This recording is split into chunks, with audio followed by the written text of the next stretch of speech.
Welcome everyone. So this is a presentation for our NAFER Teachers of the Year. So let's give them a hand. So this is a panel discussion. So as you can see here, we have the Teachers of the Year lined up in their seats. And so I'm going to introduce myself first, and then we'll allow Amber and Jared to introduce themselves, and then we'll allow the toys to introduce themselves, and we'll get started. So my name is Dr. Fitney Nastani. I am from Keene State College. I am the NAFER president this year, and we are powering up our core in 2024 with our Teachers of the Year. So Amber? Hi everyone, I'm Amber McLean. I am past VP, past president, and I've been the awards chair for about 5 years. And I'm so happy that they are all our Teacher of the Years. They are wonderful, and I can't wait to celebrate them tonight at the banquet. And I'm Jared Brooks. I am the past president and been a member of the board for a really long time. So, All right, and then we're going to have a seat and let the teachers do their thing. All right, you want me to start? Sure. introduce yourself. I'm going to ask the first question. Are we going to introduce them? Which is the first question? Should have read these ahead. So this is the starter question. So the starter question is, please state your name, your school name and school level, the year of experience that you have, and any other responsibilities you may have in the school. Okay, I'm Amy Tripp. I work at Guilford High School, going into my 15th year at Guilford High School, and I teach 9 through 12 in all classes. My other responsibilities include varsity volleyball coach. I'm the winter carnival advisor, which is our kind of spirit club, as well as the varsity club, which raises money for Guilford varsity athletes and their programs. My name is Jill Bartlett. I am from Windham High School, where I'm a wellness teacher there. This is my 16th year at Windham High School and my 22nd year in education. I advise many clubs from the senior class of 2025, our student athlete leadership team, our greenhouse. We run a little program called PALS. I'm trying to think of what the meetings are. Pretty much 6 of them. That's a good, fashion club, fashion as well. So here I am, fashion and sewing. And yeah, I think that's kind of all I got. Alright, I'll follow up fashion club. Speaking of fashion, Yes. She learned everything. No. Yeah. My name is Brendan Holtz. I work Clark Wilkins Elementary School. That's in Amherst, New Hampshire. It's a K through 4 school, but I'm just responsible for PE for grades 1 through 4. This is my 7th year teaching, and I also help out with a program, I lead a program called Recess Rangers. It's a 4th grade leadership program where they help out the younger students at recess. So that's fun. A variety of clubs every year, chess club and disc golf club and dodgeball club gets pretty fiery. I coach baseball at our middle school in Amherst. So my name is Todd Silgi. I'm going to carry the same theme. It seems like PE teachers do a lot, a real lot. Just retired, all right? Congratulations. Thank you. Congratulations. I don't know if that's good or bad, but I'm going to tell you a quick retirement thing. So after school care, my wife takes care of before and after school kids from Simon School in Keene, New Hampshire, right? So now the old middle school teacher's helping out, right? So there's a new girl comes, she's a little blonde, and she's cute, and she's like this all the time, you know. And then her mom comes, and she calls me Todd. So on the way out to the car, she sees my wife, Beth, and she goes, Beth, is Todd your grandfather? All right, so how's retirement going? So anyways, Todd Silgi, South Meadow School in Peterborough, New Hampshire, 24 years, athletic director, boys soccer coach, girls softball. I run the all-sport athletic banquet at the end of the year that holds over 425 people. I set it all up myself. I run the Todd Silgi soccer camp, the South Meadow Wind Slam basketball tournament. I set up for the spelling bee. I set up for 2 concerts every year, 500 chairs, and I enjoyed every bit of it. 100%. Loved it. And I coached Eric Carpenter's son, Max Carpenter. Maximilian. Maximilian. Amber? All right. Oh, that was the rating, my fault. Okay. So we're going to talk a little bit about planning and preparation. And the first question we have for you is, if you were going to point to a reasons for your success as a teacher of the year, what within your planning and preparation would you say supported your success? So we can start with Sure, Jill. Jill. Yeah, great. I think that would be looking for ways to increase engagement at all times. So whatever it is that I'm teaching, how can I get them out of the seats? How can I get it to connect to them? Taking that information and making it so that it is relatable to the students, making it something that is alive to them, because I love teaching wellness because it is a really live subject. It can go with current events, it can go with whatever's going on in our school building, you can have conversations with students about every and anything. So taking that curriculum and making it so that it is just that, it is live for them and it is relatable, something they can put their hands on, sink their teeth into, take it out of the classroom, still have those conversations, and continue them outside of the classroom. So I think when I do my planning and preparation, I look at it and I'm like, all right, here's the information that I now have to get to them. What's the best way to do it? And I'm really, really fortunate that I have amazing people I've been surrounded by in my career that when it's taking a risk, they've always been really supportive. So that's been really awesome. So when I try to do something different and it's like, this could be awesome or this could be terrible, but I got a whole bunch of props in my hand and who knows how this is gonna go. And sometimes I walk out and it's like, ooh, that didn't go well. We're gonna scrap that, or I think we're onto something. So I think just being open to different ideas and making it so that the students can get their hands on it, and I'll see the real life application everywhere. Awesome. Yeah, I think I could point just to the team of people that are around me, like our community, our PTA, our admin.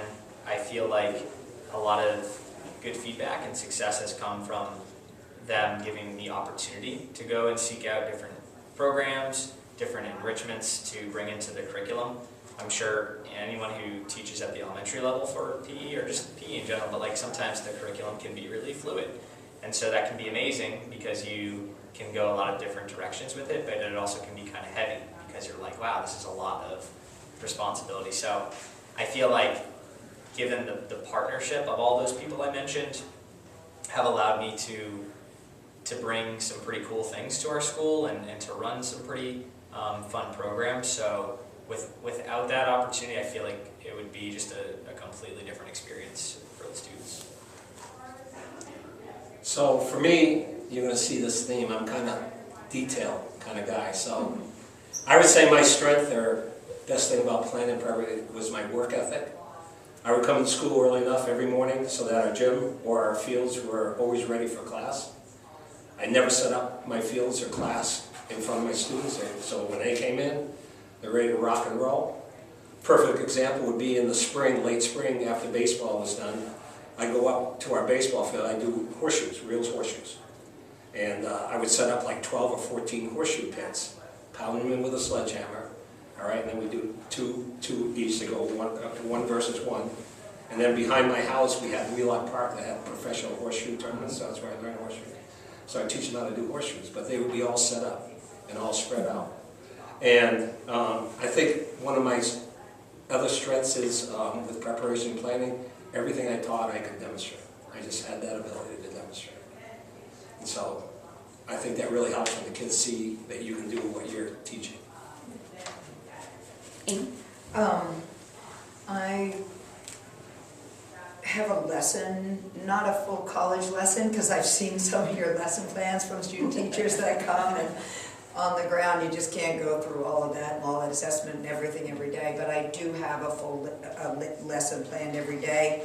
Usually it's an icebreaker, a warm-up activity, some kind of a game situation if we're in a sport that we're doing and not a personal fitness unit, and then some kind of a culmination gameplay. And then I also want to talk about mental preparation.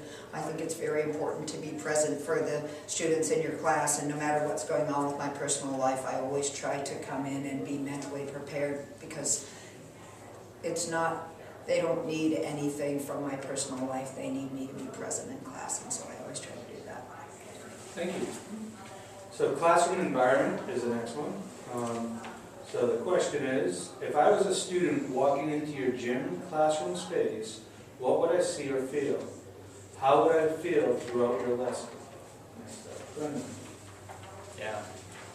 A couple things come to mind, but I feel like I tried really hard to create a sense of respect. So for the student to respect me as the teacher in the room, but also for them to know that I respect them deeply and where they're coming from with their ability levels, their experience levels. You know, did they get sleep that day? Like, there's just things that over time, through relationship building, like you start to know your students really well. So I think respect would be a big one, and then just at our level, right, like inclusivity of getting everyone, finding success for all students. You know, whether they would deem themselves to be highly skilled or athletic, like I think that I look around and I'm like, wow, you know, everyone's having fun, from the person who goes home and is all about sports and fitness and movement to the kid that goes home and goes on to, you know, their iPad or TV. So, yeah, those two. Sure. So when you walk into South Middle School's gym, the first thing you would hear is me playing music. And I play it loudly, I play a lot of disco, I play a lot of the Bee Gees. And when the kids come in, you immediately move, all right? And they walk around the gym, locomotor skill, right? Starting the phys ed activity. And the music would be very loud, all right? You notice about 30 or 40 banners hanging up in our rafters. Great environment. Our school logo was in the center of the gym floor. We just had a new one put in this year, and my son designed it. He was a RISD graduate. And it includes our motto and our school sayings and things like that are all on the walls.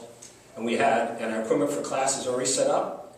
And as you came in, you would read on a large whiteboard the exact activity we were going to do. The kids would know this, all right? And then, so we didn't have to go over that.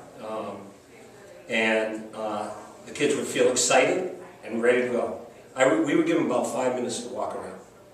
And then after that, they would go right into a walk, jog, and at various corners of the gym, muscular strength activity or something. And I wouldn't even have to tell them to do that, because they had read the whiteboard. And they become involved, they felt excited, they felt included, and they were ready to try a lot of new activities. Because you all know they're not going to try anything if they don't have confidence. So if you build that rapport with them, they're going to do anything for you. I'm talking about individual rapport with every student. Thanks. Thank you. I hope you would feel a sense of community when you walked into my space, my gym. I worked really hard at the beginning of the year and throughout the year to do icebreakers and community builders and team building, class building throughout the year. And as was already said, a space that is safe and inclusive for everyone. And we're just all human bodies getting movement, and to try to dispel the myths of you have to be super athletic or whatever to participate in phys ed class. And that's one thing I say at the very beginning. You could be the best athlete and you could, you know, not do great, or you could be somebody that's not very athletic and you can get an A in my class, and it's about these other things. So. Great. My classroom smells good. That's usually the first thing that people notice when they walk in. It smells good in here. You can't always say that when they're in the gym, but my classroom or my office always smells good, so it's usually a pleasant environment for them to walk into right away with, you know, I have whiteboards in my classroom, so they can participate when they first come in. They put their belongings down. We have a question of the day, which is a team building activity I do with my advisory before my students get into class, and the students can go over, they can participate in question of the day and read what the other responses have been, and they kind of have some light chatter about that. Things are written on our walls, whether it's like quotes above the board, whether it's twinkle lights, whether it's a variety of seating that they can choose from, whether it's like some physio balls that as long as they can behave themselves, they can sit on. Might be a rolly chair or just a, you know, straight up regular chair. But they have some varieties for my wigglers. And I hope they always feel like they walk into a classroom to a teacher that is excited to see them. So it's usually big hellos when they walk in, or if I'm walking into the gym or the classroom, entering. I just love seeing their faces every day. It's just the best part. When you walk in, see all these pupils who are there and having a great day or their worst day, you know, you can make it a little bit better. So hopefully they do walk out of my classroom feeling a little bit better, heard, valued, respected. Know that it's cool, nothing's a big deal, we got this, and you know, whatever's going on, we can always work through. So feeling comfortable and engaged in what we're doing that day. Thank you. So I've got the next question, but before we go to the next question, I think really within the classroom environment, you all really talked a lot about creating that sense of belonging that Kristen was talking about earlier today in the keynote, and a variety of different strategies and ways to do that in your area of comfort and style and versatility. And so I think that in itself tells everybody that there's different ways to accomplish this. But in the end of the day, it's about having that rapport, that connection, that establishment of I care. And we're excited to be here. And even though I might have 1,000 things in my back of my mind, and there's a lot of stressors and a lot of administrative pressures, I don't let that show. I'm ready to go. I'm going to have a fun time today, and the energy's there. You got no choice. Right. You don't. You all know that, right? Right. You got no choice. And that's great. And I've been able to be able to see Todd's teaching style. I was just thinking that. I forgot about that. Yeah, I've been able to see it. So it's everybody has such a unique way of doing it, but I think in the end of the day, it's about building relationships. Yeah. Next question. I've got a question on instruction. So Todd, you're going to be starting this one. Getting the hot seat. So this question is, if you were going to list your 3 greatest instructional strengths, not just your strengths, Yeah. what would they be, and how do they encompass you as a teacher? So I think, you know, the theme's already there. My organization, enthusiasm, and ability to keep my students' attention when I speak. I'm a humor guy. I tell many dad jokes. I tell, you know, when one leaves, say the other, leave me alone, I'm hanging around.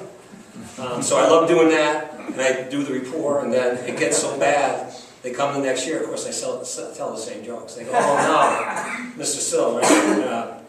I think I have the ability to explain and demonstrate every activity that I offer. And last, I think I have the ability to relate to almost every student. It's just the way I am. And you know how it is. You have some students that are getting off the bus, the mom and dad, really bad, all right? And they don't care a crap about academics. But phys ed, you can make a mark with them. And so they don't feel like they're successful, they don't feel they can do anything, they never get an A, not in my class, all right? That's the one thing where they can feel like they're successful. And I push that all the time. Great, thank you. So one would be connecting with my students so they know that I think they're an actual person, right? And the respect piece that we talked about. I say hello to every single student every day in every class. And I make a very big effort to do that, to make eye contact and just say hi to them. And that helps to build the class culture and camaraderie that I was speaking about before with the community builders. And I think the last thing that's a strength is I'm not afraid to try something new, like you were speaking about, but then get feedback from the students about how they felt about it. And I do some different feedback pieces, formatives about like a rosebud thorn and different things so that I can get their input. And I actually use that for their classes going forward. And so they say, I heard you. And then, yeah, we're going to do what you suggested, and then it gives them buy-in and input from that. And often it's because it's their ideas, it makes things go, better, or they enjoy it. Thank you. Going off of what Todd had said earlier about that energy, organization, enthusiasm, going into the class, and for particularly about instruction is just in presenting everything in a variety of manners. So whether it's assessment, it doesn't have to be, because I'm in the classroom a lot of the times, it's not paper and pencils. It could be just opening it up to anything they want to be. It's a role play today. It's going to be, you're going to create some flyers in Canva, we're going to hang in the classroom and in the hallways, and giving them a variety of ways to express themselves, to demonstrate their understanding, to come in, to be organized, to be open to their suggestions. As Amy had said, when you try something new, sometimes after a unit, I'm like, we didn't love that, did we? And they're like, no. I'm like, okay, well, next semester we'll be thinking of something else to do. Or another way to try to do it. And that buy-in, giving them the opportunity to provide their own input. And then also a lot of the reflection afterwards. Did they get what I wanted them to out of the lessons? Are they hitting that mark and that milestone? Are they walking away with it? Not because they memorized it, not because in this moment they can repeat it back to me, but in 2 months when we come back to it, I'm like, hey, what were those 5 areas of wellness? And what falls into each area? And being able to do that and constantly kind of tying things back together and giving them that why. Like, why about this lesson? Why are we going into this? Why do you need to know how to? A great way to be able to make decisions and to look at your options and say what the pros and cons of them are and who your supports are and roadblocks. So yeah, go along those lines. My three are relationships, collaboration, and clarity, I think.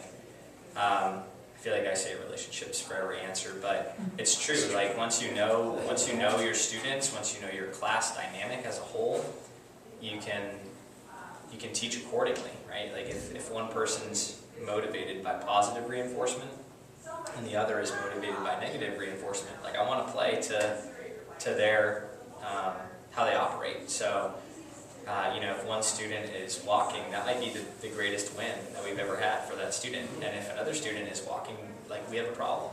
So knowing your students and what they require helps me to teach to that. Collaboration, like behind the scenes work with OT, PT, case managers, parents. Like I even will ask like my other specialist team, like, hey, what are you seeing out of the student, and how have you supported them? Like how can I kind of tag team and support them in the same way? So a lot of the behind the scenes work, and then with the clarity piece, I feel like students know what I expect because I'm pretty like short and concise, and like this is what we're doing. This is your options of how it can be done. And it kind of works in tandem with that relationship piece. I feel like I can be pretty straightforward. They understand who I am. I think I understand who they are, and it helps you. I feel like be able to move forward with your classes, with your lessons, just because you have that pre-existing relationship. And hey, this is what I'm requiring to you. Being tough on you because I know what you can handle, and this is what we expect. So. I think that's been a really common theme, just to jump in, elaborate, right? Between the four of us is that those relationships are really, really important. Saying hello to your students every day, having them come in and engage with them and meet them at their level, and be able to relate to them, to building that relationship. That's so key. It doesn't matter what you're teaching, but if you could be doing the hardest skill, and they're going to keep trying it as long as you have that relationship with them, and they're going to be open to the information that you could be telling them the sky is purple, but when you build that relationship with them, they're like, yeah, the sky is purple. I think that But we can prove it at these data points. what you're talking about there is really understanding their true motives and what gets them to learn. And your instruction is going to fall short if you don't understand what works best for them, and giving them options and reaching Feeling out. important. Yes, and Empowered. being clear and concise, but also having a variety of options when they're doing it is a great way of doing it. So. But having a good relationship also helps when it comes time to handle some behavior. Yes. All right, this is Sil talking now. You can't talk to me like that. I don't want to send you down the office. I don't want to do anything. You have a relationship, almost like a father to a son. And or a daughter, and it does go away. Because isn't the idea we don't want to send them to the office? Isn't that the idea? Yeah, so I feel the need to sit next to you and explain my behavior. But I would start off, like, if someone's really bad, the first thing I would ask, because it's generally something not in the class. All right? Is something going on at home? What's going on? You having a bad day? And that tempts everything and how you're going to react to that particular student. Because you're not going to blow up, you're going to try to have an understanding, all right? Yeah, you know, I forgot my sneakers, I don't know, you know, my mom's yelling at my dad, da-da-da-da-da. And if you have that relationship, they're going to open up to you, and then you have an understanding, and then you can deal with it much better. Try to keep them in class, right? We don't want to send them to the office. Keep them in class. That's the idea. They need it. Because if you do, then they're having a bad day now. That's right. The signal's a Right, bad because day. they're not on the computer. They're not, you know, for the most part. Yeah. So we're going to switch gears and talk a little bit about professional responsibilities. What are your consistent professional development routines to support and enhance your ability to teach with the times? Who is up? I think you're I think right. I'm- Yeah. Okay, Amy. I was given the questions earlier, which I appreciate, and I reflected a little bit on this. I think honestly the resource I use the most would be the internet and looking at YouTube and trying to find, not necessarily, you know, stand on your head new and different, but just a different new way to maybe teach something or have something be explained. I also collaborate a lot with my coworker. You talked about collaborating with coworkers, Brant, and about what he's doing in his classes, and we bounce ideas off each other, which has been really helpful, and we certainly help each other. So I think those two are ways that I would do that. My coworkers have been instrumental in developing curriculum. 2 years ago, my coworker Annie, she was absolutely amazing to work with. I'd come in and be like, I don't think that lesson hit, so I'm going to try this. Here's what I just wrote up in study hall, and she'd look at it and be like, awesome, I'll make the rubric. And I'd be like, all right, it's good. All right, let's figure this out then. And it comes back and is like, all right, I rolled it out to my class. And then I made these adjustments, and I was like, all right, having that person to grow with is really huge, and I'm really excited that I have that yet again with a new coworker, and that's huge. So being able to do that, and then finding PDF opportunities, again, kind of stressing the thinking outside the box piece. Like, it might seem weird for you to go to a Photoshop conference, but you're going to create some really cool things that you're either putting on the wall as part of your handout, and all of a sudden the kid's looking at it, it's like, hey, did you Photoshop my face onto that? And I'm like, I did. So now you are teaching this project today. Just little ways that you can engage them, and it's like not your typical PD opportunity, but it was like something that was like a little different, or it wasn't necessarily meant for phys ed or wellness or health. But it was about SEL, or it was about students with ADHD, and you're like, I have those kiddos, so I should go learn about that. And although it might have engaged towards, reading, great, but I do have them do some degree of reading in my class, so why don't I go learn about that? I'm going to reach my students, especially my student who was struggling with reading. And I have a technique I came in with, and it was a little takeaway, but it was a takeaway, and I connected with that kid, and they were like, wow, that class was a little bit better for me today. And or because I'm in high school, I get kiddos in study hall, or I might have them hanging around you on lunch duty or whatever it may be. And it's like, hey, no, I actually can help you with that. And they start seeing you as a person they can go to, not just in the one dimension of well, it's not health or wellness related, or phys ed related, or athletics related, or leadership related. I can talk to you about I'm really struggling with this concept, and you're like, oh, actually, I put a little PD on that, let me go check it out, So being able to do something different, if there's something, and not feeling bad about identifying if there's something that you are not doing great in, and saying I would really like to increase this, and this is where I'm seeing I'm falling short, and then seek out those opportunities to be able to go do that. So, but having that coworker and having someone to bounce those ideas off of is pretty incredible. You grow that way as well. would say going to NAFERD solves all your problems. Perfect. Just say that one more time. A little clearer. Sponsorship. No. I'd say it just takes like a level of humility and hunger always. Like I think about from the first day getting out of college, and it's like how excited you are to learn and to grow, and like just maintaining that over the years. And that humility, just coming to the table and admitting like I don't have it all right. I get it wrong a lot.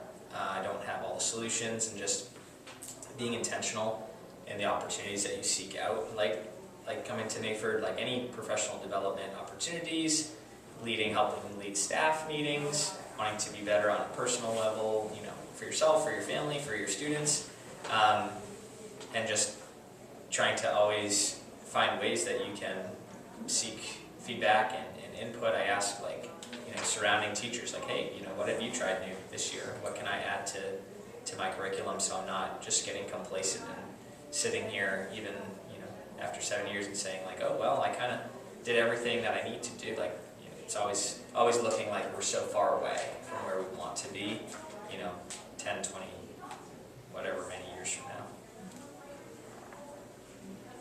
What do you got, Todd? A lot. So, I started teaching phys ed at 47 years old. 23 years after coaching college soccer. I came in as a phys ed teacher, getting a degree, going right into college coaching.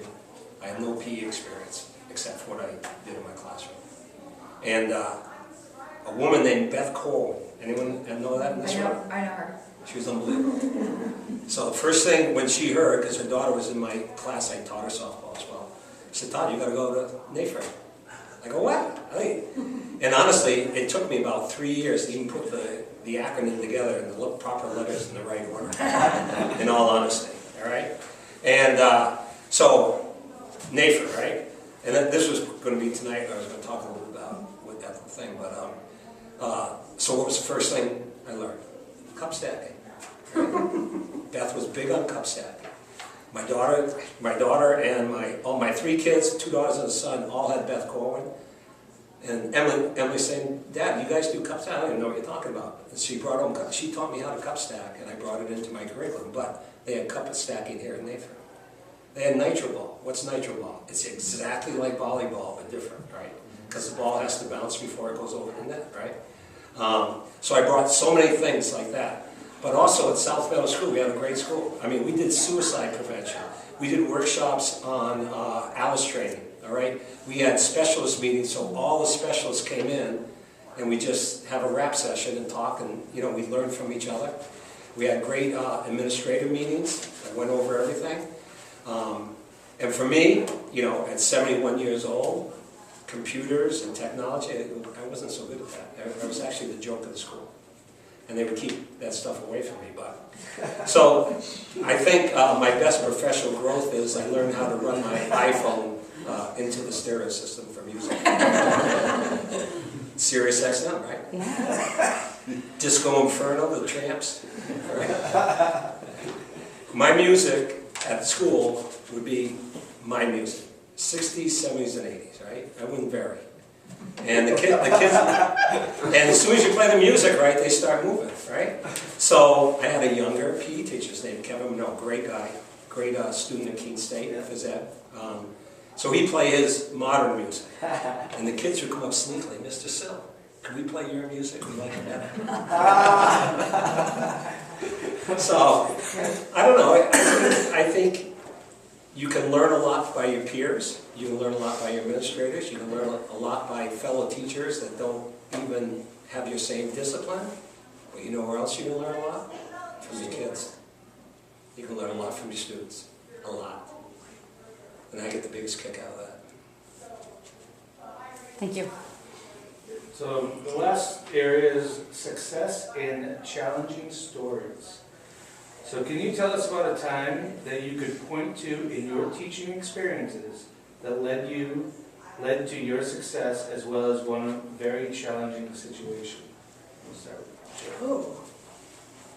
Success in challenging situations.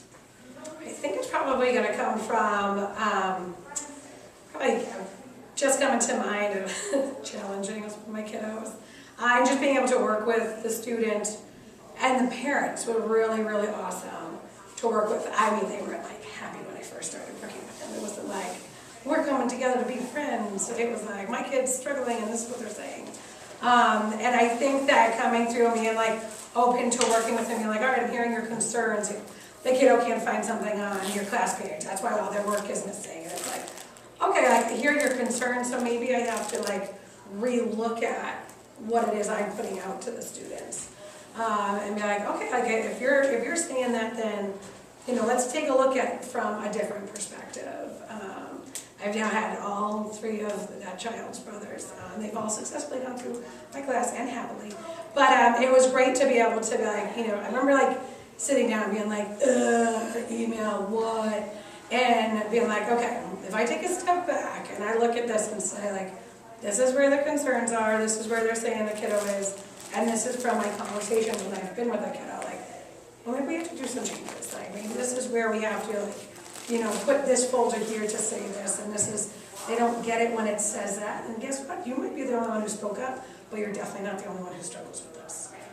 So being able to take that situation, and I think my students have all benefited from that. When you do hear about one kiddo who is struggling, and like I said, it's submitting work, knowing where to find something, missing something in class, having an agenda, things like that. I mean, like, you know, I can implement those things to make the class function better for not just that student, but for all. And I think that it's just really helps. And I think that because this particular parent also works in our district, so I see her all the time. And actually, she works in a different building, but I do see her frequently. And like I said, I now have the youngest brother. And seeing that and being like, I remember like that family fondly being like, I had a growth moment because your parent was upset, you know, at your brother's grade, but I had that opportunity to grow and like, okay, like let's change some things and let's move it around and see what else we can do to make it better for everyone. And so I think that was a great opportunity. Thank you. It's tough to boil it down to one of each.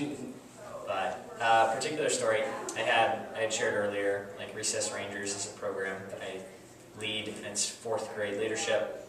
I was at a music performance last year. We kind of go to each other's our team events, and these 2 girls like almost like attack type of situation approaching me, and they were like so excited, Mr. Roll, like we were taking all these skills that we learned from Recess Rangers, and they're now in like 7th or 8th grade, and they're like, we're using them on our babysitting course, and we're helping problem solve, and we're helping like building relationships and conflict resolution. And I was just like, wow, like because in the moment you don't always get to see the fruit of your labor. And so like all these years removed, number one, like if they came up to me, that tells me like, okay, there's some sort of relationship there that they remember having a good experience, and like to specifically call out, you know, this one club that they had done and share it with me and how excited they were. I was like, this is really special, and what we do definitely matters. So that's the good stuff. Challenging moment. Last year, because of a classroom shortage, we were told music had to happen. We had a multi-purpose room. Music was happening on the stage while I was teaching on the other side of the curtain, which is just a visual. It really didn't help for any sound barrier. So it was like a really challenging year, really difficult in a lot of ways, but I feel like, yeah, there's not many things I feel now that can be thrown my way and totally flip me on my head like that one. And we had one lesson where we were kind of like a drums alive approach. So I teamed up with the music teacher. We did more team teaching, and we get along really well. But we had one student who turns out he was like very overstimulated, very elevated, and just all of a sudden like raged all over all of our equipment. It was just knocking over everything as the class was leaving. So 50 of our like drum sets like ruined, and I was a little bummed at like how it all went down from the behavior team. And so it was tension, right? It's like tension with your colleagues. It's like, hey, you know, coming to the table, because we had to then like switch our lesson up, and for 20 minutes of the next 2 classes. So you're saying one child impacting 40 to 50 is really hard. And you think about like wanting to cater to both needs.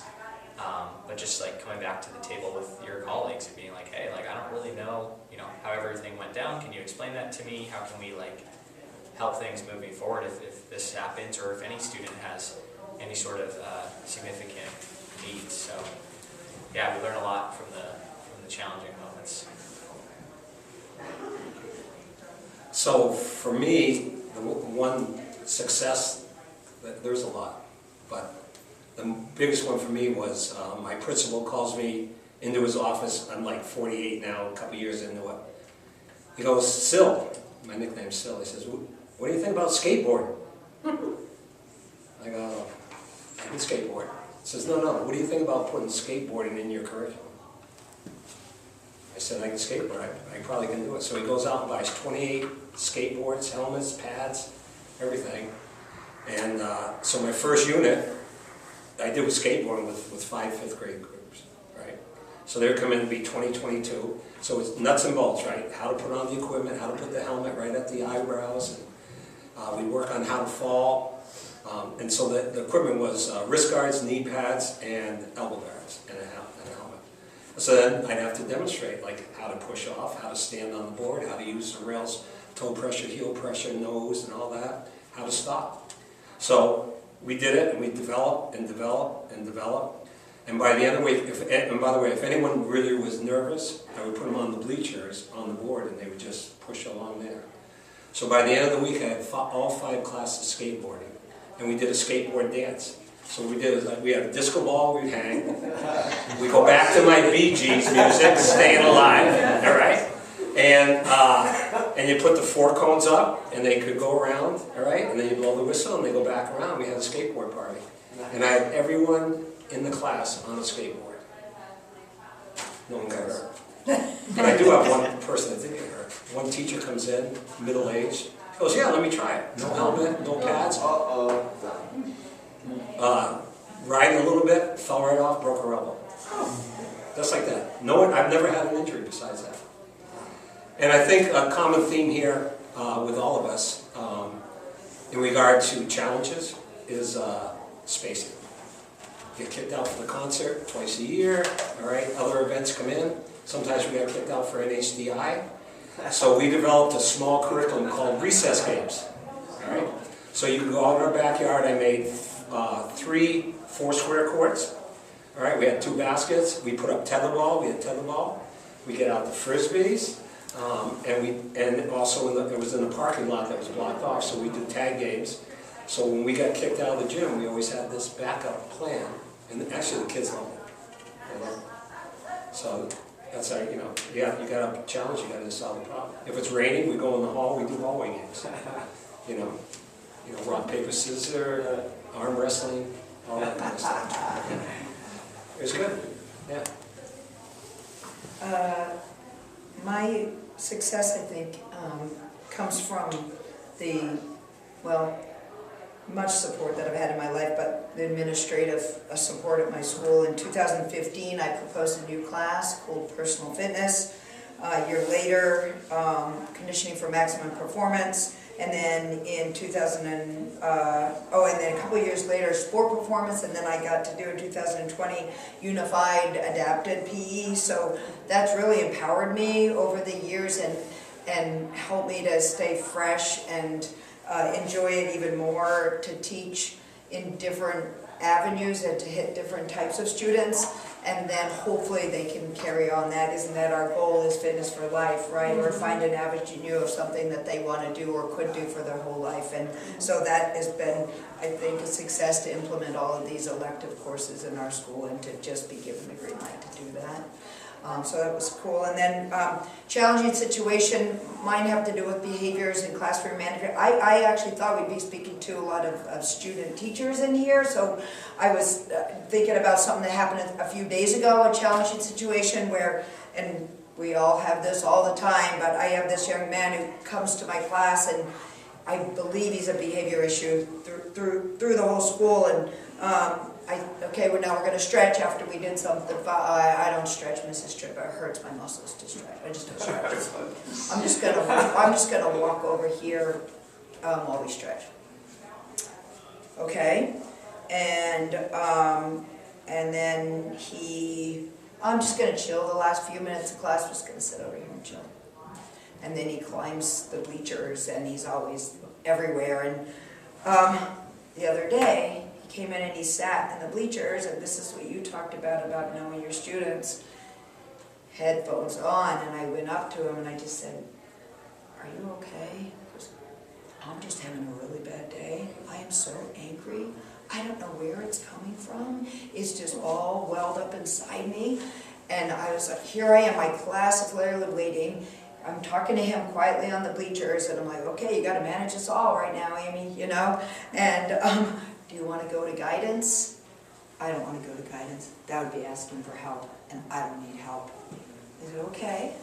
Well, what would be the best thing for you right now? He goes, if I just sit here and listen to my music, I think that'll be okay.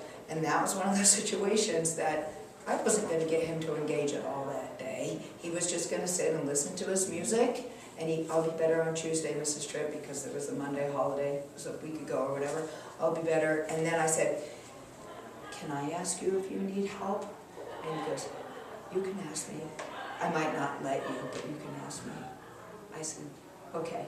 Come in Monday, Tuesday was better. The other day he comes in, can I help you set up for the class, Mrs. Tripp? And let me get these poly spots and do that. It's not perfect, but that rapport thing I felt like was a challenging situation that, who knows how he's gonna, and every day is different. But I did talk to guidance, and